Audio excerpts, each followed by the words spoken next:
میں غمزدہ ہوں جناب اسپیکر، میری جماعت اس پر غمزدہ ہے۔ ہم لاشیں اٹھا اٹھا کر تھک گئے۔ ہم یہاں پر اس بات کا ذکر نہیں کرتے، اس کی بنیادی وجہ یہ ہے کہ ہماری جماعت ایک اسلامی پاکستان کی بات کرتی ہے۔ اس کی وجہ یہ ہے کہ ہماری جماعت ایک جمہوری پاکستان کی بات کرتی ہے۔ دنیا بھر کے ایجنڈے پاکستان پر مسلط نہ کیے جائیں جناب اسپیکر۔ ہم ان تمام ایجنڈوں کو جو مغرب کی ترجیحات میں سر فہرست ہیں، ہم ان کا مقابلہ کریں گے۔ اسپیکر، میں آپ کے توسط سے پورے قومی اسمبلی کے اور سینٹ کے اراکین کے سامنے یہ بات بھی رکھنا چاہتا ہوں کہ ہمارے ملک کے اندر سیکیورٹی کے مسائل ہیں۔ یہاں پر مدارس کو بموں سے اڑایا جاتا ہے، 200 طلباء اس کے اندر جل بھن جاتے ہیں، قرآن کریم اس کے اندر جل بھن جاتے ہیں۔ اس وقت اس توہین انگیز، نفرت انگیز، شرانگیز اس عمل کو ہم ریاست کے طور پر کیوں نہیں روک سکے اور کیوں نہیں روک سکتے؟ بلوچستان کے اندر جو کچھ ہو رہا ہے، قبائل کے اندر جو کچھ ہو رہا ہے، وہاں پر مدارس کے اندر جو کچھ ہو رہا ہے، آپ ہمیں کہتے ہیں، بلکہ ہم خود آپ سے بڑھ کر دعوے دار ہیں کہ ہم نے اس ملک کو متفقہ آئین دیا، اسلامی آئین دیا۔ لیکن آج 73 کے بعد 2023 کے اندر ہمارے علماء کرام کو شہید کیا جاتا ہے جناب اسپیکر، اور آپ کے 1-2 سالوں کے اندر ہمارے ایک تحصیل میں، باجوڑ تحصیل میں 17 علماء کرام کو شہید کیا گیا۔ ان کی وجہ سے وہاں مدارس بند ہوئے۔ میرن شاہ کے اندر جس تحصیل میں ہم نے پاکستان کا جھنڈا بلند کرنے کے لیے اجتماع مقرر کیا، اور کیوں کیا جناب وزیر اعظم؟ اس لیے کیا کہ وہاں اس تحصیل میں دوسرے ملک کا جھنڈا لہرایا گیا۔ جمعیت علماء اسلام نے وہاں اجتماع کیا اور پاکستان کا جھنڈا وہاں لہرایا۔ اس کے بعد عید کے دن تک 5واں جنازہ ہم وہاں اٹھا چکے ہیں۔ آپ ہمیں کہتے ہیں جمہوریت، انتخابی سیاست، میں جنازے اٹھاتا رہوں، میں اپنے رجال کار کو زمین کے سپرد امانتاً کرتا رہوں۔ آپ مجھے کہیں کہ وہاں پر جا کر لوگوں سے ووٹ مانگو، اسمبلیوں تک اپنی رسائی ممکن بناؤ، اقتدار تک پہنچو، پھر اپنے نظریات کی عملداری اور امپلیمنٹیشن کرو۔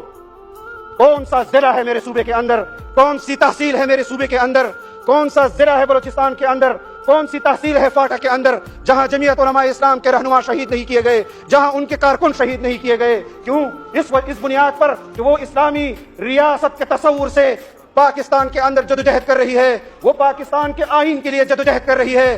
ہمیں اپنی شہادتوں پر مایوسی نہیں جناب اسپیکر، لیکن ہمیں اس ریاست کے طور پر اپنی ترجیحات کا تعین کرنا ہوگا۔ ایسے ممکن نہیں ہے جناب اسپیکر، ہم نے اس ملک کے اندر انجینئرڈ الیکشن دیکھے، ہم نے اس ملک کے اندر انجینئرڈ حکومتیں دیکھی۔ آج بھی ہم اس فورم پر یہ بات کر رہے ہیں کہ 2018 کے اندر ہم نے حکومت بائی چوائس نہیں دی تھی، ہمیں اس کی دعوت دی تھی کہ آپ اگر 2018 میں ایک مخصوص جماعت کی وزارت عظمیٰ کو تسلیم کر لیں تو آپ کو ہم صوبوں میں حکومتیں دیں گے۔ جناب اسپیکر، ہم حکومت کریں گے، عوام کے زور پر کریں گے، لیکن انتخابات میں اگر اس قسم کی صورتحال ہوگی جو تشویشناک ہے، میں غمزدہ ہوں جناب اسپیکر، میری جماعت اس پر غمزدہ ہے۔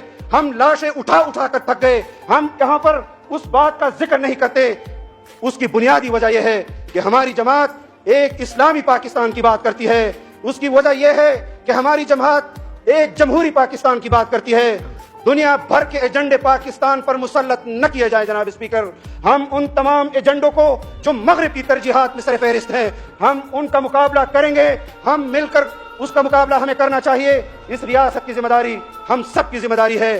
ہمیں ایک مرتبہ پھر جناب وزیر اعظم سے درخواست کرتا ہوں کہ ہمارے اس مسئلے کو جو آپ کی نگرانی میں حل ہو چکا تھا، اس کو جلد از جلد اس کی قانون سازی کے لیے یہاں پر احکامات جاری کریں اور اس مسئلے کو ختم کریں۔ جناب وزیر اعظم، یہ ملک 1 لاکھ حفاظ کرام دیتا ہے۔ دنیا بھر کے اندر قرآن کریم کے تمام نسخے بھی مٹا دیے جائیں، ہٹا دیے جائیں، یہ حفاظ کرام جس طرح اِنَّا نَحْنُ نَزَّلْنَا الذِّكْرَ وَإِنَّا لَهُ لَحَافِظُونَ، اللہ رب العزت نے اس قرآن کی حفاظت کا ذمہ اٹھایا ہے۔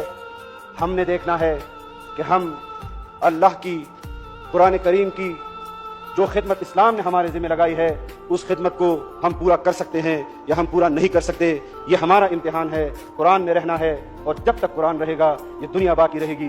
ہم اس بات پر مکمل حکومت کو تائید دیں گے کہ وہ جس فورم پر بھی اس مسئلے کو اٹھائے گی، اس مسئلے کو اب مستقل طور پر ختم ہو جانا چاہیے.